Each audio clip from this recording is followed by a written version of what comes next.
ওম নমো ব্রহ্মণ্য দেবায় গো ব্রহ্মণ্য হিতায় চ জগদ্ধিতায় কৃষ্ণায় গোবিন্দায় নমো নমো।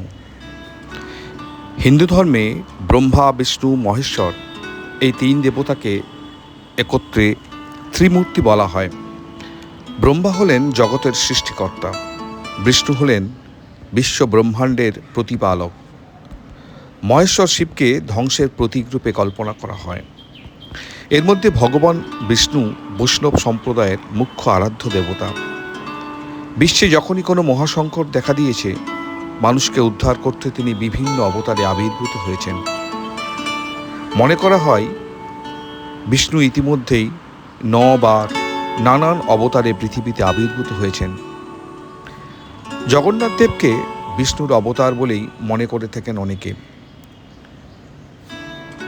পুরীর জগন্নাথের দর্শন লাভ করেননি এমন বাঙালি বোধহয় খুঁজে পাওয়া ভার। জগন্নাথের সঙ্গে বলা ভালো বাঙালির আত্মার যোগ রয়েছে। কিন্তু এই জগন্নাথ হিন্দু ধর্মের আদি দেবতার মধ্যে একজন নয়। সেই কারণে অনেকেই জগন্নাথকে একটা সময় চিনতেনই না। তাহলে সেই জগন্নাথের আবির্ভাব কিভাবে হলো, সেই গল্প জানতে চ্যানেলটি সাবস্ক্রাইব করুন এবং ভিডিওটি না টেনে শেষ পর্যন্ত দেখতে থাকুন। মহাভারতে কুরুক্ষেত্রের যুদ্ধের পর শ্রীকৃষ্ণ তখন দ্বারকায়। একদিন তিনি গাছের উপর পা ঝুলিয়ে বসেছিলেন।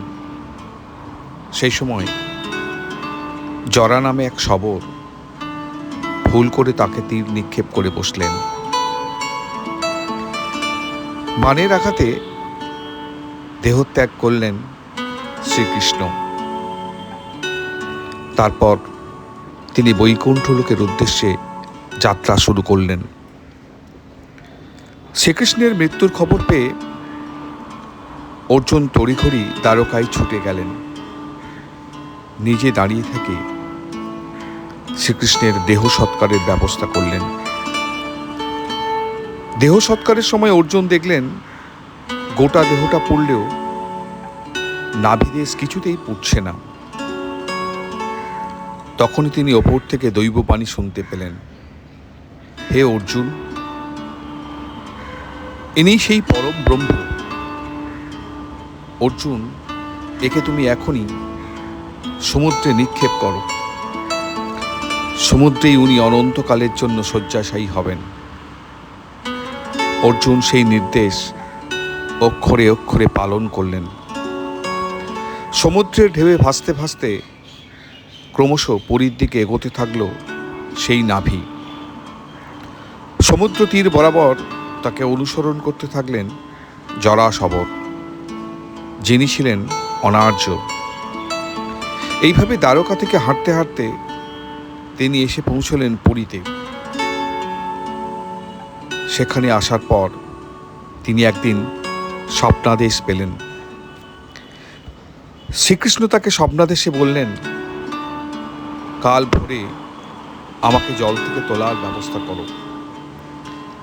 এখন থেকে আমি তোমার বংশধরদের হাতেই পূজিত হব।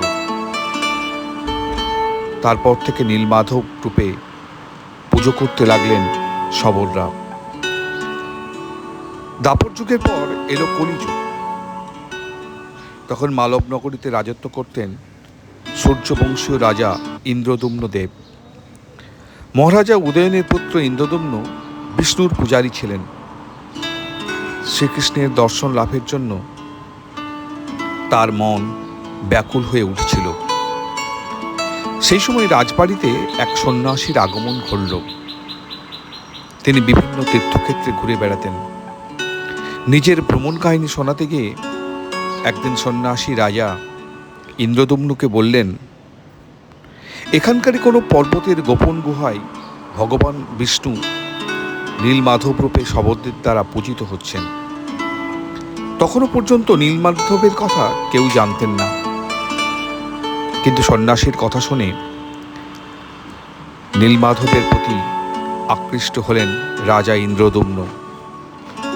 তিনি সভাসদদের নির্দেশ দিলেন, যেখান থেকে হোক নীলমাধবকে খুঁজে আনতে হবে। তার কথা মতো নীলমাধবের খোঁজে চারিদিকে লোক পাঠানো হলো। তারা চারিদিকে তন্ন তন্ন করে তল্লাশি চালালো। তারপর সবাই একে একে রাজসভায় ফিরে এসে জানালো, নীলমাধবকে তারা খুঁজে আনতে পারেননি। শেষে ইন্দ্রদ্যুম্ন তার মুখ্যমন্ত্রী বিদ্যাপতিকে নির্দেশ দিলেন, তুমি একবার নীলমাধবকে খোঁজার চেষ্টা করো। রাজার নির্দেশ পালন করতে নীলমাধবের সন্ধানে বেরিয়ে পড়লেন বিদ্যাপতি।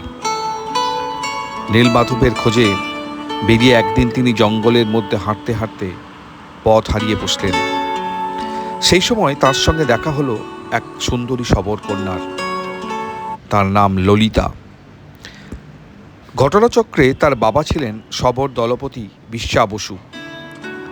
তাঁর বাড়িতে থাকার সময় ললিতার প্রেমে পড়ে গেলেন বিদ্যাপতি। কিন্তু বিদ্যাপতির সঙ্গে মেয়ের বিয়ে দিতে কিছুতেই রাজি ছিলেন না বিশ্বা বসু। কিন্তু মিয়া বিবার রাজি তো কেয়া করেগা কাজী। মেয়ের ইচ্ছাকে মর্যাদা দিয়ে বিদ্যাপতির সঙ্গে ললিতার বিয়ে দিলেন বিশ্বা বসু। শ্বশুর বাড়িতে বসবাসের সময় বিদ্যাপতি দেখলেন, প্রতিদিন রাতে বিশ্বা বসু বাড়ি থেকে বেরিয়ে যান, আবার দুপুরে যথাসময়ে বাড়ি ফিরে আসেন। যখন তিনি বাড়ি ফেরেন তখন তার শরীর থেকে চন্দন, কর্পূর আর কস্তুরীর গন্ধ ভেসে আসে। তা থেকে কৌতূহল হলো বিদ্যাপতির। একদিন তিনি স্ত্রী ললিতার কাছে বিষয়টি জানতে চাইলেন। কথায় বলে, পতি পরম গুরু। তাই স্বামীকে সত্য কথাই বলেছিলেন ললিতা। স্ত্রীর কাছ থেকেই বিদ্যাপতি জানতে পারেন, জঙ্গলের মধ্যে কোনো এক গোপন গুহায় তাদের কুলদেবতা নীলমাধব পূজিত হন। রোজ তাকে পুজো করতে বিশ্বা বসু বেরিয়ে যান। তারপরই বিদ্যাপতি একদিন শ্বশুরের কাছে আবদার করলেন, তিনি নীলমাধবকে চোখের দেখা দেখতে চান। প্রথম দিকে তিনি কিছুতেই রাজি ছিলেন না। অনেক কাকুতি মিনতির পর শেষ পর্যন্ত শ্বশুরকে রাজি করালেন বিদ্যাপতি। জামাইকে বিশ্বা বসু বললেন, একটা শর্তে তোমাকে সেখানে নিয়ে যেতে রাজি আছি। সেটা হলো, মন্দির পর্যন্ত তোমার দু চোখ বাঁধা থাকবে। তুমি কোনো মতেই চোখ খুলতে পারবে না। বিদ্যাপতিও ছাড়নেওয়ালা পাত্র নন। তিনিও বুদ্ধি আঁটলেন। যাওয়ার সময় তিনি সঙ্গে করে নিলেন একটা কাপড়ের পুডলি। তার মধ্যে সর্ষের দানা ভরে নিলেন। চোখ বাঁধা অবস্থায় রাস্তা দিয়ে যাওয়ার সময় বিদ্যাপতি সর্ষের দানা ছড়াতে লাগলেন। তার মতলব ছিল, ভবিষ্যতে সেগুলি সর্ষে গাছে পরিণত হবে। সর্ষে গাছকে অনুসরণ করে তিনি একদিন ঠিক নীলমাধবকে খুঁজে বের করবেন। সে পর্যন্ত জঙ্গলে ঘেরা পাহাড়ের একটা গোপন গুহায় পৌঁছানোর পর বিদ্যাপতির চোখ খুলে দিলেন বিশ্বা বসু। সেখানেই নীলমাধবকে দেখে থমকে গেলেন বিদ্যাপতি। বিদ্যাপতিকে বসিয়ে বিশ্বা বসু গেলেন ফুল তুলতে। নীলমাধবকে দেখার পর মন্দিরের চারপাশ ঘুরে দেখতে লাগলেন বিদ্যাপতি। তখনই তিনি মন্দিরের পাশে ছোট একটা কুণ্ড দেখতে পেলেন। তিনি লক্ষ্য করলেন, কুণ্ডের পাশে একটি গাছের ডালে একটা কাক বসে রয়েছে। হঠাৎই কাকটি কুণ্ডের মধ্যে পড়ে গেল এবং সেখানেই তার মৃত্যু হলো। তারপর তিনি দেখলেন, সেই কুণ্ড থেকে এক অদ্ভুত দর্শন উজ্জ্বল জ্যোতি আকাশের অভিমুখে বেরিয়ে যাচ্ছে। তা দেখে তিনি মনে মনে ভাবলেন, যদি এই কুণ্ডে প্রাণত্যাগ করা যায় তাহলে হয়তো বৈকুণ্ঠে তার স্থান হবে।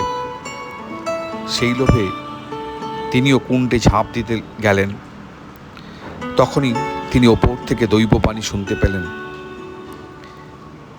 তুমি এখানে কি করতে এসেছো সেটা কি তুমি ভুলে গিয়েছো? তোমার কর্তব্য পালন করো। তুমি এখনই রাজপ্রাসাদে ফিরে যাও। নীলমাধবের কথা রাজা ইন্দ্রদ্যুম্নকে গিয়ে জানাবে, নিজের দায়িত্ব পালন থেকে কখনো বিচ্যুত হবে না। বিশ্বা বসু যখন পুজো করতে বসলেন, তখন তিনিও ওপর থেকে দৈব পানি শুনতে পেলেন। নীলমাধব তাকে বলছেন, এতদিন আমি দিন দরিদ্রের পুজো নিয়েছি, বনফুল কন্দফুলের সেবা গ্রহণ করেছি। এবার আমি রাজা ইন্দ্রদ্যুম্নের কাছ থেকে রাজ সেবা পেতে চাই। সেটা শুনে ভেঙে পড়লেন বিশ্বা বসু। কাঁদতে কাঁদতে তিনি বললেন, আমি কেমন করে আমার প্রাণের দেবতাকে রাজার হাতে সমর্পণ করব? নীলমাধবকে যদি রাজা নিয়ে চলে যায়, আমি কাকে নিয়ে বাঁচব? বিশ্বা বসু বুঝতে পারলেন এসবই তার জামাইয়ের কাজ। তিনি ক্ষুব্ধ হয়ে বিদ্যাপতিকে বন্দী করলেন। কিন্তু স্বামীকে মুক্ত করার জন্য বাবার কাছে মিনতি করলেন ললিতা। মেয়ের মনোকষ্ট দেখে জামাইকে মুক্ত করে দিলেন বিশ্বা বসু। তারপরে বিদ্যাপতি তার আসল পরিচয় খোলসা করলেন বিশ্বা বসুর কাছে। তিনি শ্বশুরমশাইকে বললেন, আমি রাজা ইন্দ্রদ্যুম্নুর মহামন্ত্রী, আমি এবার রাজসভায় ফিরে যেতে চাই। সেই মতো রাজসভায় ফিরে গিয়ে রাজা ইন্দ্রদ্যুম্নকে পুরো ঘটনাটা জানালেন বিদ্যাপতি। রাজা মহা আনন্দে সৈন্য সামন্ত নিয়ে রওনা দিলেন নীলমাধবের খোঁজে। বিদ্যাপতির সর্ষে গাছকে অনুসরণ করে রাজা ইন্দ্রদ্যুম্নকে নিয়ে পৌঁছে গেলেন সেই গোপন গুহার কাছে। কিন্তু গুহায় ঢুকে তারা দেখলেন নীলমাধব সেখানে নেই। ইন্দ্রদ্যুম্ন ভাবলেন, বিশ্বা বসুই বোধহয় নীলমাধবকে কোথাও লুকিয়ে রেখেছে। তাতে বিশ্বা বসুর উপর বেজায় চটলেন ইন্দ্রদ্যুম্ন। তিনি নির্দেশ দিলেন বিশ্বা বসুকে বন্দী করার জন্য। নীলমাধবের খোঁজে সৈন্যরা শবরদের বাড়ি বাড়ি তন্ন তন্ন করে তল্লাশি চালালো, কিন্তু তাতেও নীলমাধবের সন্ধান পাওয়া গেল না। খালি হাতেই নিজের রাজ্যে ফিরে গেলেন রাজা ইন্দ্রদ্যুম্ন। এরপর একদিন রাতে তার স্বপ্নে দেখা দিলেন নীলমাধব। তিনি রাজাকে বললেন, তুমি যাকে খুঁজছ সেই নীলমাধবের দর্শন তুমি কখনোই পাবে না। তুমি দারু ব্রহ্মরূপে আমার দর্শন পাবে। তিনি রাজাকে নির্দেশ দিলেন পুরীর সমুদ্র সৈকতের কাছে তার থাকার জন্য একটা মন্দির নির্মাণ করা হয়। স্বপ্নাদেশ পেয়ে রাজা ইন্দ্রদ্যুম্ন পুরীর সমুদ্র তীরে একটা সুদৃশ্য মন্দির নির্মাণের কাজ শুরু করে দিলেন। মন্দির গড়ার জন্য বাউমালা নামে একটি জায়গা থেকে পাথর আনা হলো। পাথর বয়ে আনার জন্য বাউমালা থেকে নীলকন্দর পর্যন্ত একটি রাস্তা নির্মাণ করেছিলেন রাজা ইন্দ্রদ্যুম্ন। মন্দির নির্মাণের জন্য প্রচুর শ্রমিক নিয়োগ করতে হয়েছিল। তারা আশপাশের এলাকায় থাকতে আরম্ভ করলেন। তাকে কেন্দ্র করে তৈরি হলো নতুন জনপদ, যার নাম রামকৃষ্ণপুর। বিশ্বের সৃষ্টিকর্তা শ্রী ব্রহ্মাকে দিয়ে এই মন্দির প্রতিষ্ঠা করতে চেয়েছিলেন রাজা ইন্দ্রদ্যুম্ন। সেজন্য তিনি ব্রহ্মলোকেও গিয়েছিলেন। শ্রী ব্রহ্মার সাক্ষাৎ পাওয়ার জন্য দীর্ঘকাল ধরে তিনি তপস্যা করেছিলেন। সেই সময় তার হাতে গড়া মন্দিরটি সমুদ্রের গর্ভে বিলীন হয়ে যায়। বালিতে ঢাকা পড়ে যায় মন্দিরটি। তারও অনেক বছর পরে গালমাধব নামে এক রাজা পুরীর সমুদ্র তীরে বেড়াতে আসেন। বালিতে ঢাকা মন্দিরের চূড়ার ঈষৎ অংশ বাইরে বেরিয়েছিল। সেখান দিয়ে যাওয়ার সময় মন্দিরের চূড়া গালমাধবের ঘোড়ার খুরে লাগে। তাতে তিনি বুঝতে পারেন বালির নিচে নিশ্চয়ই কোনো কিছু চাপা পড়ে আছে। তিনি তখন সেখানকার বালি খোঁড়ার নির্দেশ দেন। এভাবেই মন্দিরটি নতুন করে উদ্ধার করেন রাজা গালমাধব। পরবর্তীতে মহারাজ ইন্দ্রদ্যুম্ন তার রাজ্যে ফিরে আসেন। তখন ওই মন্দিরের মালিকানা নিয়ে বিরোধ বাধে। ইন্দ্রদম্ন দাবি করেন তিনি এই মন্দির প্রতিষ্ঠাতা করেছেন। রাজা গালমাধব তখন বলেন, তিনি যেহেতু সমুদ্রের গর্ভ থেকে মন্দিরটি খুঁজে পেয়েছেন, তাই এটি তার সম্পত্তি। তাতে মহারাজা ইন্দ্রদম্ন ভেঙে পড়েন। তখন ইন্দ্রদম্ন সরোবরের কচ্ছপ এবং চতুর্ভুজ কাক ইন্দ্রদম্নর হয়ে সাক্ষ্য দেন। ভূষণ্ডী কাক বহুকাল ধরে মন্দিরের পাশে বটগাছে বসে রাম নাম করতেন। সমস্ত ঘটনার সাক্ষী ছিলেন তিনি। ভূষণ্ডী কাক বললেন, রাজা ইন্দ্রদম্নই মন্দিরের আসল নির্মাতা। শেষ পর্যন্ত ইন্দ্রদম্নেরই জয় হল। এরপর মহারাজা ইন্দ্রদম্ন ব্রহ্মাকে অনুরোধ করলেন মন্দির প্রতিষ্ঠাতা করার জন্য। ব্রহ্মা নিজের অক্ষমতার কথা জানিয়ে ইন্দ্রদম্নকে বললেন, ভগবানকে প্রতিষ্ঠাতা করার ক্ষমতা আমার নেই। আমি এই মন্দিরের চূড়ায় পতাকা বেঁধে দিচ্ছি, যা দূর থেকে দর্শন করা যাবে। যারা এই পতাকা দর্শন করবে তারা মুক্তি লাভ করবে। মন্দির তৈরি হয়ে যাওয়ার পরও নীলমাধবের কিছুতেই দেখা পাচ্ছিলেন না রাজা ইন্দ্রদম্ন। ফলে মানসিক যন্ত্রণা নিয়ে তাঁর দিন কাটছিল। সেই শোকে তিনি অনশনও শুরু করেন। তাতেও নীলমাধবের দেখা না পাওয়ায় তিনি প্রাণ ত্যাগের সিদ্ধান্ত নেন। তারপরই একদিন রাজা ইন্দ্রদম্ন স্বপ্নাদেশ পান। নীলমাধব রাজাকে বলেন, তুমি চিন্তা করো না, আমি দারু ব্রহ্মরূপে সমুদ্রে ভাসতে ভাসতে পুরীর কাছে বাঙ্কুমোহন নামক একটি জায়গায় এসে হাজির হব। সেই গাছের মধ্যে থাকবে শঙ্খ, চক্র, গদা, পদ্মের চিহ্ন। সেই দারু বা কাঠের টুকরো সমুদ্র থেকে তুলে নিয়ে গিয়ে কোনো শিল্পীকে দিয়ে আমার দারু ব্রহ্ম বিগ্রহ নির্মাণ করে আমাকে পুজো করবে। সেই মতো একদিন পুরীর সমুদ্র সৈকতে একটা বড় কাঠের টুকরো ভেসে এলো। সেই কাঠ তোলার জন্য লোকজন নিয়ে হাজির হলেন রাজা, কিন্তু সেই কাঠ এক চুলও নড়ানো গেল না। নিরুপায় হয়ে রাজা ইন্দ্রদম্ন হাতি দিয়ে কাঠ তোলার ব্যবস্থা করতে বললেন। রাজার পরামর্শ মেনে সমুদ্র থেকে কাঠ তোলার জন্য শত শত হাতি নিয়ে আসা হলো। তাতেও কোনো কাজ হলো না। রাজা তখন ভগবান বিষ্ণুর কাছে প্রার্থনা করতে বসলেন। রাজা যখন মানসিকভাবে বিপর্যস্ত, তখন ফের স্বপ্নে দেখা দিলেন নীলমাধব। তিনি রাজা ইন্দ্রদম্নকে বললেন, বিশ্বাবসু আমার পরম ভক্ত, তুমি তার সঙ্গে চরম অন্যায় করেছ। তার কাছে গিয়ে এখনই ক্ষমা চাও। বিশ্বাবসুকে এখানে নিয়ে এসো। কাঠের একদিকে ধরবে বিশ্বাবসু, আর একদিকে রাজা ইন্দ্রদম্ন। অন্যদিকটা ধরবে বিদ্যাপতি, যিনি আদতে ব্রাহ্মণ। যখন সমুদ্র থেকে দারুব্রহ্ম তোলা হবে, তখন তোমরা জয় জগন্নাথের নামে জয়ধ্বনি দেবে। স্বর্ণরথে বসিয়ে তাকে নিয়ে যাবে মন্দিরে। তারপর রত্নসিংহাসনের উপর তাকে রাখবে। সেখানেই আমি জগন্নাথ রূপে পূজিত হব। স্বপ্নদেশ পেয়ে রাজা ইন্দ্রদম্ন ছুটলেন বিশ্বাবসুর কাছে। তার কাছে গিয়ে রাজা ক্ষমা প্রার্থনা করলেন। বিশ্বাবসুকে তিনি বললেন, তুমি যদি আমার সঙ্গে না যাও, তাহলে জগন্নাথের প্রাণ প্রতিষ্ঠা হবে না। রাজার অনুরোধ ফেলতে পারেননি বিশ্বাবসু। তিনি শবদ্দের সঙ্গে নিয়ে ছুটলেন পুরীতে। বিশ্বাবসু এবং বিদ্যাপতি দুজনেই দুদিকে হাত লাগালেন। ফলে অতি সহজেই উপরে উঠে এলো দারুব্রহ্ম। বিদ্যাপতি এবং ললিতার বংশধরেরাই হলেন দৈতাপতি, আর বিদ্যাপতির উত্তরসূরিরা হলেন পুরীর পাণ্ডা। এর সারমর্ম হল, জগন্নাথের চোখে সবাই সমান।